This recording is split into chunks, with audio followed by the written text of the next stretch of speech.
Yesu ashimwe mukundwa muri Kristo Yesu, nongeye kugusuhuza kandi nguhaye ikaze hano kuri Joel Gospel Praise TV.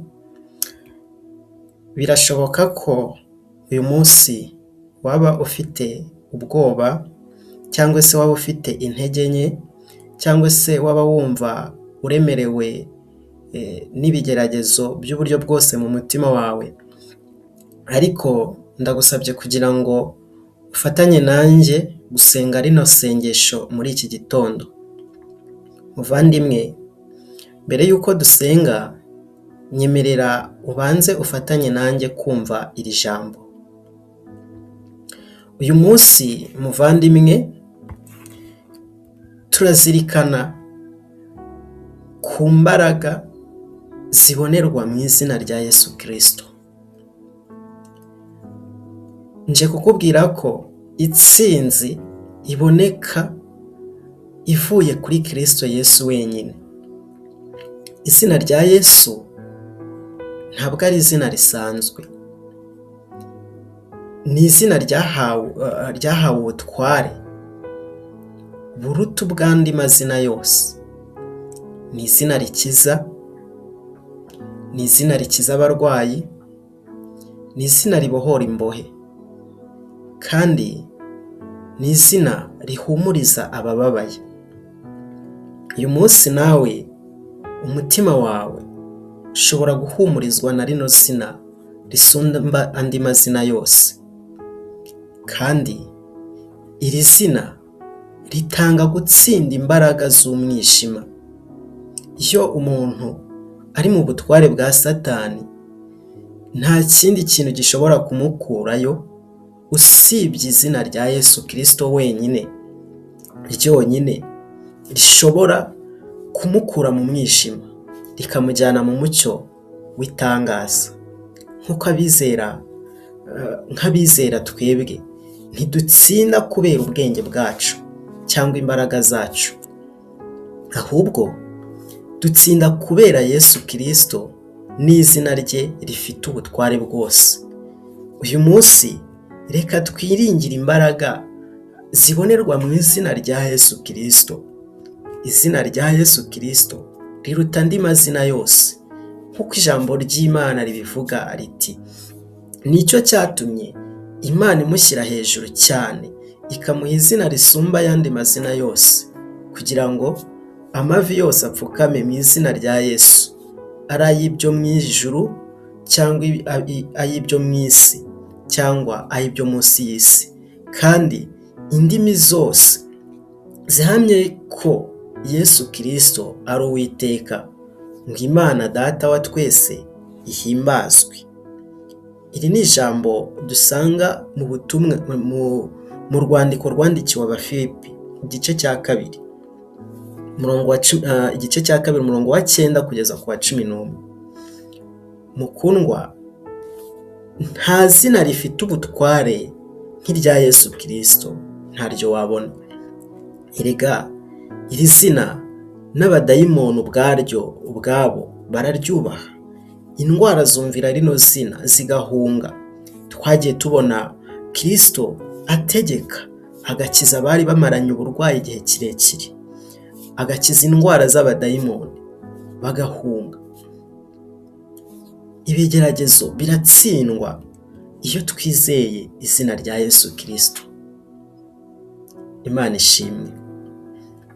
Nta handi agakiza kabonerwa uretse muri Yesu Kristo wenyine.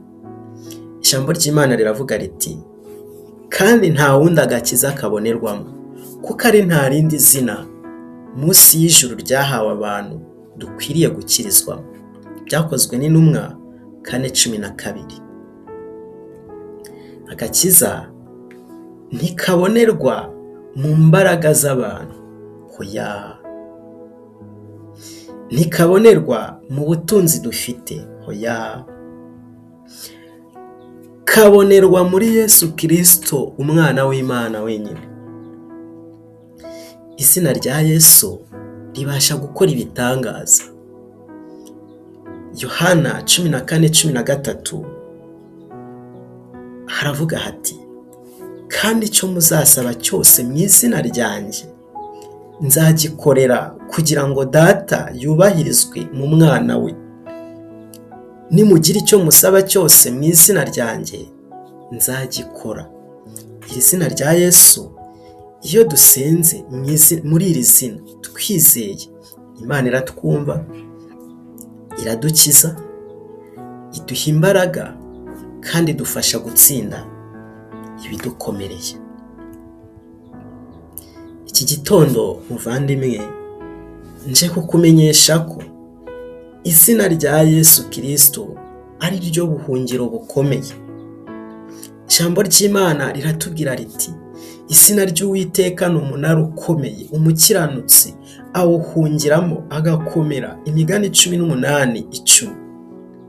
Iyo ibibazo bitugose, iyo amaganya turemere, iyo umwanzi aduteye, dushobora guhungira kuri Kristo Yesu, dushobora guhungira muri iri zina rya Kristo Yesu, kubera ko n'ubuhungiro budatsindwa. Yesu yahaye abamwizera bose ubutware. Luka 10:18 na 19 haratubwira hati, arababwira ati, nabonye Satani avuye mu ijuru agwa asa n'umurabyo. Dore mbahaye ubutware bwo kujya mukandagira inzoka na sikoropiyo n'imbaraga z'umwanzi zose, kandi nta kintu kizagira icyo kibatwara rwose. Yesu ntiyaduhamagariye kubaho mu bwoba, ahubwo yaduhaye ubutware bwo gutsinda ubwoba no gutsinda imirimo y'umwanzi, gukandagira inzoka na sikoropiyo. Nta kintu gishobora kugira icyo kidutwara dufite iri zina rya Yesu, kubera ko muri iri zina abizera bariherewemo ubutware.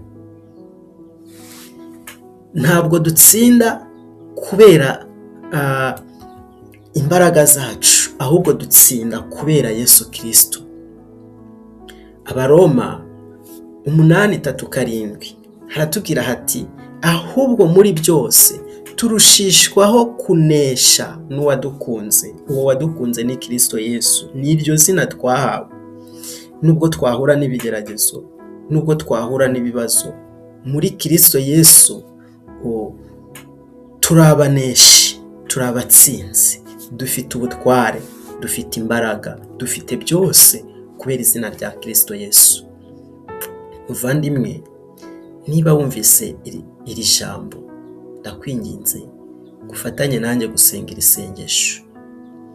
Data wa twese uri mu ijuru, tuje imbere yawe mu izina rya Kristo Yesu, izina ryera, izina rifite imbaraga, izina rifite ubutware. Iri zina nta rindi, ni irya Yesu Kristo, umwami n'umukiza wacu.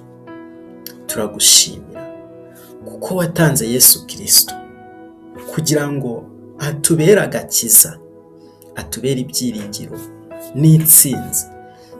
Turagushimira kuko iri zina rya Kristo Yesu riruta andi mazina, riruta andi mazina yose, kandi rifite ubutware mu ijuru, mu isi ndetse no munsi y'isi.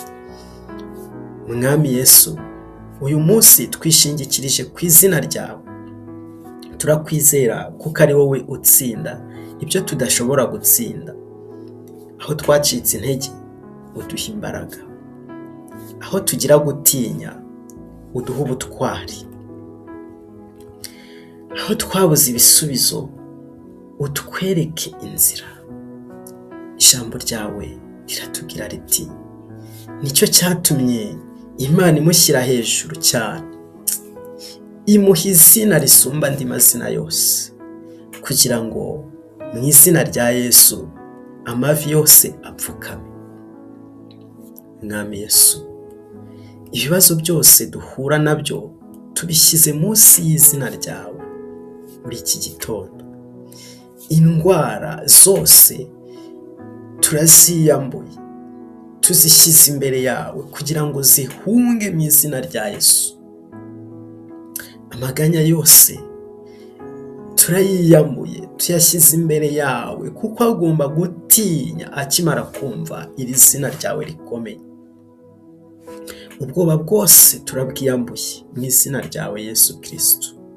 Turasaba ngo ugende imbere yacu uyu munsi kugira ngo ingo zacu zigire ubutware, zigire ubushobozi. Humugisha imiryango yacu, komeza abarwayi, humuriza abafite imitima imenetse, shoboza urubyiruko kuguma mu izina ryawe, abashomeri amahirwe yo kubona akazi, abanyeshuri ubwenge n'ubumenyi.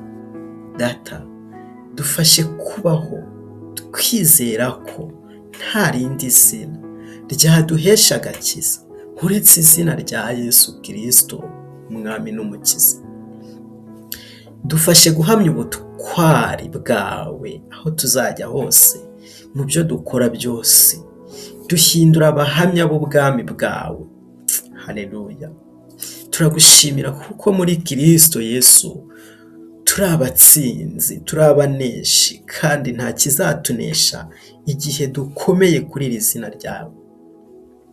Icyubahiro cyose, ikuzo ryose, n'ishimwe ryose ni ibyawe. Tubisabye twizeye muri iri zina, twizeye iri zina rifite imbaraga, ubutware, riruta andi mazina yose, izina rya Yesu Kristo. Amen. Muvandimwe, ndakwibutsa ko icyo uzasaba cyose ugisabiye mu izina rya Yesu Kristo azagikora, agikorere kugira ngo Data wa twese